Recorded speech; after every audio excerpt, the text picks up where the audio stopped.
Bienvenidos, vamos a trabajar la lección 2.4 que es la caracterización de ángulos alternos.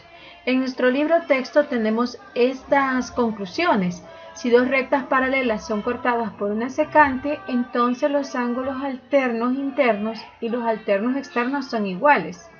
Los ángulos alternos o los ángulos externos que se forman entre dos rectas cortadas por una secante son iguales. Entonces, con esta afirmación se puede decir que son paralelas, pero vamos a detenernos en esta que he marcado en rojo.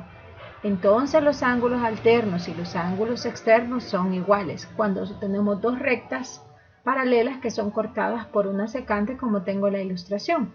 El ejemplo me pide que dado que la recta L es paralela a la recta M, que identifique los pares de ángulos internos y alternos externos y determine sus respectivas medidas. Por simple vista puedo ver que A y B son los externos y G y H son los externos, pero vamos a buscar los alternos. Recordemos que el alterno es el que se encuentra al otro lado de la recta secante. Para el caso, el ángulo A, su alterno externo entre G y H, como A está en este lado de la recta, su alterno externo sería el ángulo G. Y por lo tanto van a valer la misma medida. Ahora, el otro externo que tengo es B. Entonces, su alterno externo sería H, el que se encuentra al otro lado de la recta secante. ¿Y cuánto mide esto?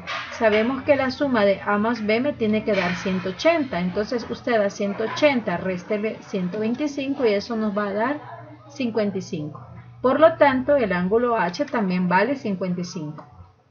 Ahora pasemos a identificar los internos, que son CD, FE, pero tenemos que ser los alternos.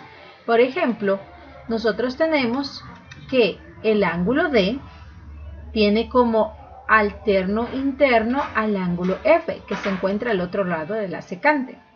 Y esto mide 55 grados porque lo puedo analizar por opuesto por el vértice. Por lo tanto, el ángulo F también va a medir 55 grados, de hecho que lo puedo analizar que es opuesto por el vértice. Finalmente, el ángulo C tiene como alterno interno el ángulo E, que está al otro lado de la recta secante. Y esto va a tener una medida de 125 porque es opuesto al vértice A. Por lo tanto, este también, por ser opuesto al vértice G, vale 125. Y estas serían las medidas de nuestros ángulos alternos internos.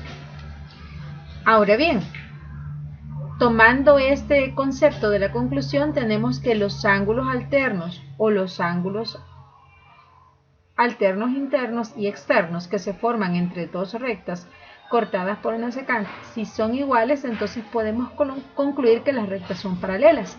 En este caso me pide que identifique cuáles de estas tres rectas L, M y N serían paralelas y que justifiquemos la respuesta. Tomemos como referencia la medida de los ángulos.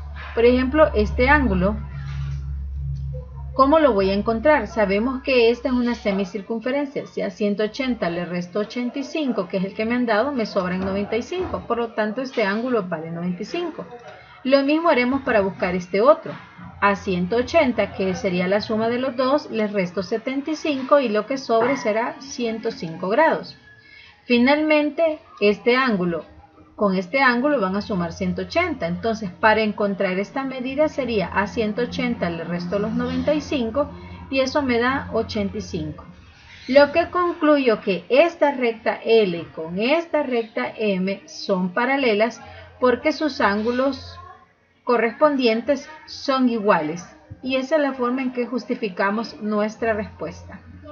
Con base a ello, usted tiene que resolver estos ejercicios que le he pedido en la sección de lapicito de su cuaderno de ejercicios.